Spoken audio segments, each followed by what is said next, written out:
Hello students, last video में हमने human आई के बारे में, स्ट्रक्चर के बारे में डिस्कस किया था। आज इस वीडियो में हम उसके वर्किंग की बात करते हैं। ह्यूमन आई की किस तरह से जो है वो काम करती है।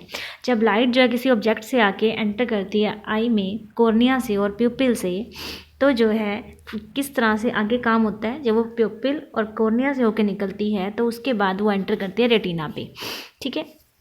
और रेटिना जो है उस ऑब्जेक्ट की क्या बना देता है, इमेज। और रेटिना काम करता है एक लेंस की तरह जो उसकी इमेज को बना के देगा, ठीक है।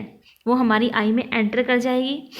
जो लेंस है वो फोकस करेगा लाइट रे को, एक इन्वर्टेड इमेज बनाएगा। जो हमारा लेंस है वो कैसी इमेज बनाता है रेटिना पे, इन्वर्टेड, उल्टी इमेज बनती है हमेशा। और जो रोड्स होते हैं और कोन्स होते हैं वो एक्टिवेट हो जाते हैं, इलेक्ट्रिक सिग्नल जनरेट कर देंगे। इलेक्ट्रिक सिग्नल जो है कौन पहुंचाएगा, ऑप्टिक नर्व लेके जाएंगी ब्रेन तक। और ब्रेन क्या करेगा, इन सिग्नल्स को स्टडी करेगा और फिर वो उस ऑब्जेक्ट की इरेक्ट इमेज को हमें जो है वो शो कर देगा। इस तरह से जो है ह्यूमन आई जो है वर्किंग करती है।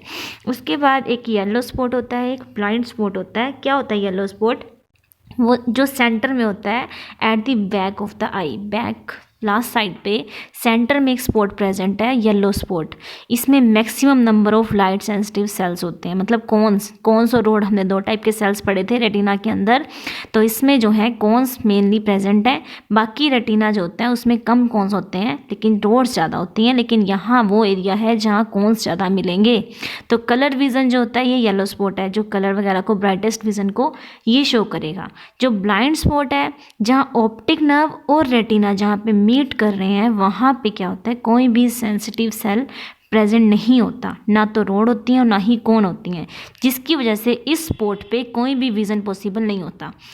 जहाँ पे ऑप्टिक नर्व और रेटिना मिल रहे हैं वो ऐसा एरिया है जहाँ पे कोई सेंसिटिव सेल प्रेजेंट नहीं है, तो कोई भी लाइट जो है वो नहीं गेन कर रहे हैं, जिसकी वजह से इस स्पॉट पे इमेज जो है वो नहीं बनेगी, ठीक है। तो हम जो है आई उसको देख नहीं पाएगी अगर कोई इमेज बनी भी है तो इस स्पॉट को हम बोलते हैं blind spot. Next topic is persistence of vision. किस तरह से विजन मीन्स जो नज़र, हमने कोई भी चीज़ देखी है वो कितने टाइम तक जो है हमारे उसमें रहने वाली है। जो भी इमेज रेटिना के ऊपर बनती है does not fade away immediately. एकदम से हमने उसे देखा है तो एकदम वो गायब नहीं होती, फेड नहीं होती, वो रिमेन, मतलब हमारी आइज रेटिना के ऊपर उसका टाइम होता है कि वो इतने टाइम तक रेटिना पे ही रहेगी। दैट इज़, वो कितना टाइम होता है, 1 सेकेंड का 1/16 पार्ट होता है वो। इवन ऑफ द ऑब्जेक्ट, चाहे वो ऑब्जेक्ट हमारे सामने से चला भी गया है लेकिन उसकी इमेज 1/16 सेकेंड तक रेटिना पे ही बनी रहेगी। क्यों? क्योंकि जो सेल्स है रेटिना के वो थोड़ा टाइम ले लेते हैं वापस आने में, अपनी स्टेट में जहाँ वो थे उस जगह पे वापस आने के लिए थोड़ा टाइम ले लेते हैं, ठीक है। तो एबिलिटी जो आई की होती है किसी चीज़ को देखने की, even after the object has disappeared, तो जितने टाइम बाद तक वो देख सकता है उस चीज़ को उसकी परसिस्टेंस ऑफ विज़न बोलते हैं। कि वो नज़र या जो भी चीज़ देख रहा है, विज़न है, वो कितने टाइम तक उसकी जो है रेटिना पे ही है, ठीक है। Next is near point and far point. Near point क्या होता है बेटा, नियर पॉइंट ये है कि जहाँ जो वो सबसे पास वाला पॉइंट आपकी आई का, जहाँ आप किसी ऑब्जेक्ट को क्लियरली देख सको बिना किसी स्ट्रेन का, बिना किसी दबाव के, आपके दिमाग पे, ब्रेन पे कोई दबाव ना पड़े, कोई जोर ना पड़े, विदाउट किसी स्ट्रेन को, जहाँ जिस पॉइंट को, नियरेस्ट पॉइंट पे आप आराम से देख सकते हो, वो नियर पॉइंट होता है। और ये नॉर्मल ह्यूमन आई का जो डिस्टेंस होता है ये 25 सेंटीमीटर होता है। 25 सेंटीमीटर से पहले जो है आपको थोड़ा जोर पड़ सकता है, स्ट्रेन पड़ सकता है माइंड पे, कि आपको पढ़ने में दिक्कत आ सकती है। लेकिन 25 सेंटीमीटर के बाद जो है वो जो है आप क्लियर देख सकते हो, ठीक है। और फारदेस्ट पॉइंट मतलब हमारी आईज जो है वो सबसे दूर वाला पॉइंट जहाँ तक देख सकती है वो कितना होता है, उस पॉइंट को फार पॉइंट बोलते हैं। और ये नॉर्मल ह्यूमन आई का इन्फिनिटी होता है क्योंकि हम इन्फिनिटी तक देख सकते हैं, ठीक है। नेक्स्ट चीज़ है अकोमोडेशन ऑफ आई। अकोमोडेशन क्या होता है, हमारी आई की जो पावर है कि वो एक ऑब्जेक्ट की क्लियर इमेज दे सके, कि वो इसके बजाय कि वो चीज़ कितनी दूर पड़ी है, कितनी पास पड़ी है, कहाँ से कहाँ तक, कोई अगर आपकी रेंज पूछी जाए कि आप कहाँ से कहाँ तक बिल्कुल क्लियर देख सकते हो, नॉर्मल आई की बात है, तो आप 25 सेंटीमीटर से इन्फिनिटी तक बिल्कुल क्लियर देख सकते हो। यही एबिलिटी जो हमारे लेंस की है, हमारी आई के लेंस की है, कि वो जो है एडजस्ट कर देती है उसकी एबिलिटी के अकॉर्डिंग, अपनी आई के अकॉर्डिंग कितनी जो है उसकी जो है लेंथ होगी, फोकल लेंथ को एडजस्ट करना, इसी को बोलते हैं अकोमोडेशन, ठीक है। ड्यूरिंग डिस्टेंस विजन, जब हम किसी चीज़ दूर की चीज़ को देखते हैं तब क्या होता है, जो हमारे मसल्स होते हैं वो रिलैक्स हो जाते हैं और लेंस जो होता है वो पतला हो जाता है, ठीक है। जिससे क्या हो जाता है, फोकल लेंथ क्या हमारी हो जाती है, बढ़ जाती है लेंस की, जिसकी वजह से दूर वाली चीज़ें जो होती हैं उनकी भी इमेज जो है क्लियर बन जाती है रेटिना पे। और अगर हम किसी पास वाली चीज़ को देख रहे हैं तो मसल्स क्या हो जाएंगे, अब हो जाएंगे वो कॉन्ट्रैक्ट।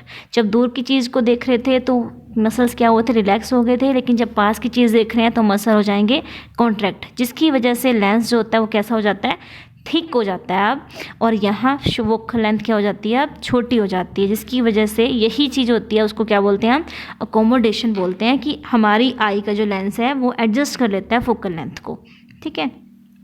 उसके बाद है advantage of two eye for vision, कि क्या हमें क्या फ़ायदा है कि हमारे पास जो है दो आँखें हैं देखने के लिए।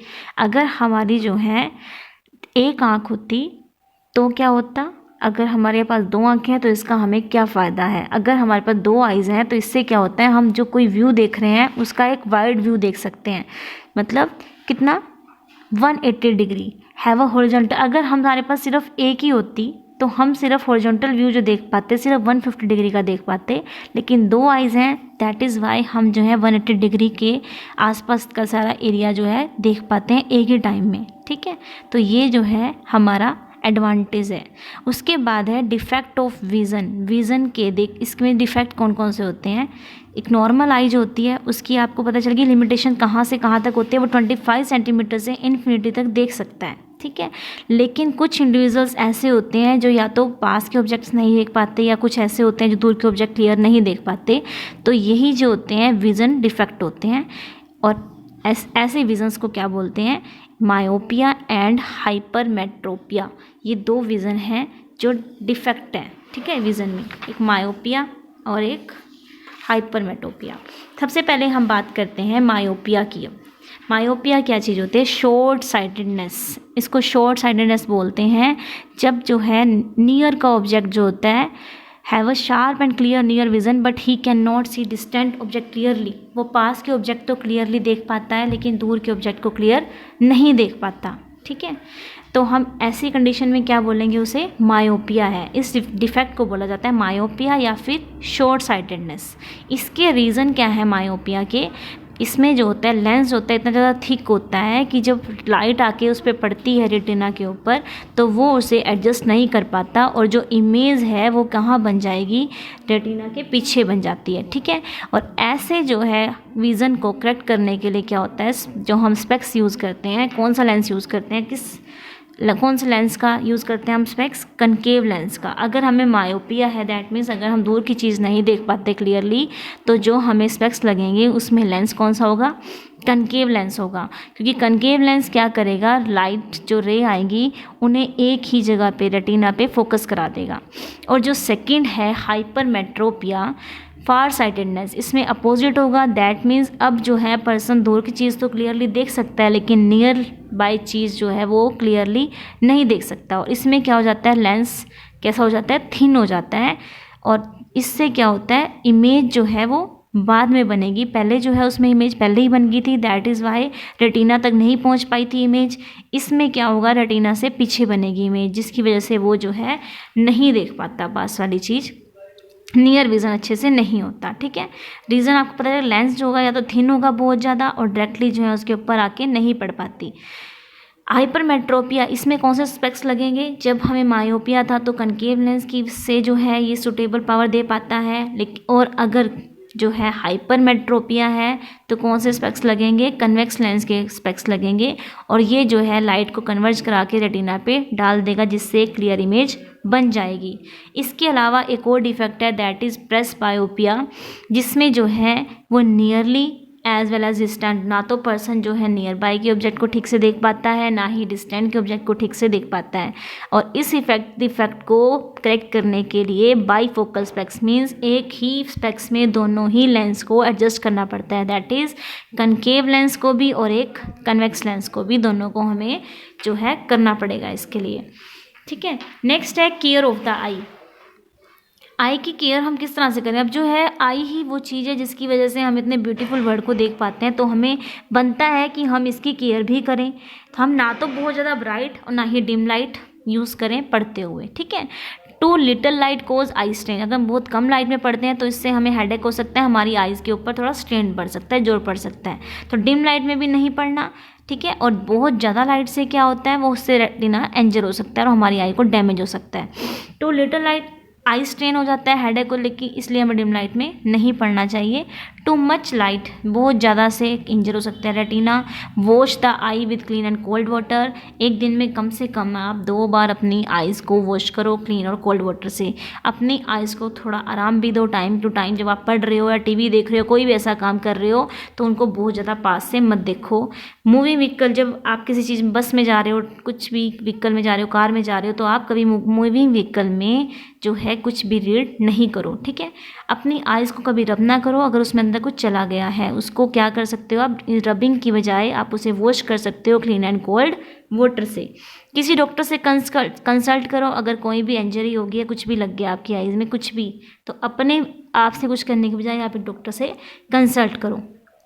Take care while playing with sharp objects, care करो जब आप किसी शार्प ऑब्जेक्ट के साथ खेल रहे हो, तो जो है इतना ध्यान रखो कि आप अपनी आइज़ को डैमेज से बचा सको, ठीक है।